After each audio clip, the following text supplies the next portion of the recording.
So my name's Tom Klassen.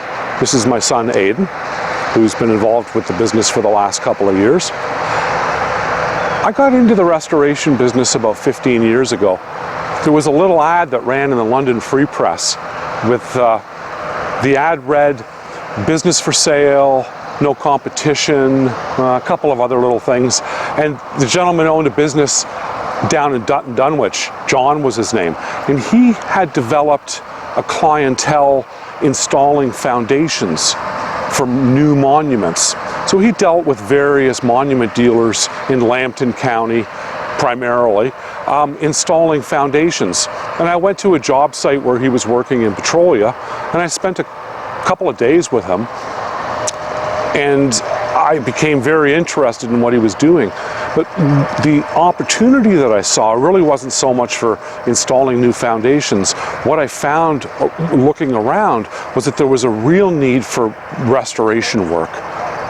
So many cemeteries in Ontario have unsafe monuments.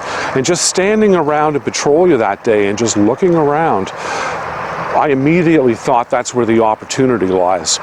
So I purchased the business from John, and for 2 or 3 years my primary focus was installing foundations while I learnt the restoration business. I was fortunate enough to work with some folks through the OACFP in Ontario. Gentleman's name was Per Newman, and he was a Polish stonemason who the OACFP used as the standard for fixing monuments.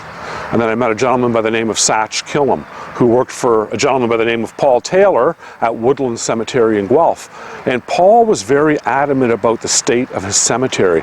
And Satch was a long-haired hippie in a lot of ways, but he was grassroots in the sense that there's a lot of science involved with fixing monuments. And at the time, the movement was really to stick everything in cement.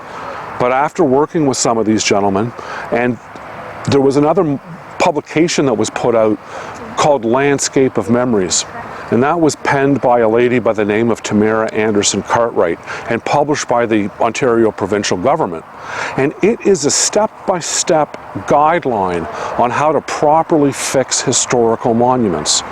So that's what I kind of based the business on, was if we're going to go out and we're going to be fortunate enough to fix a lot of these historical monuments, we want to do it the right way.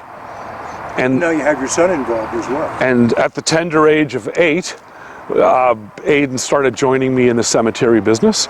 You know, when I go through Google Photos and I go back into the 2012s and those years, there he is working beside me on summer vacations primarily, or Easter, you know, whenever we could get out into the field, he always wanted to come with me. Yep.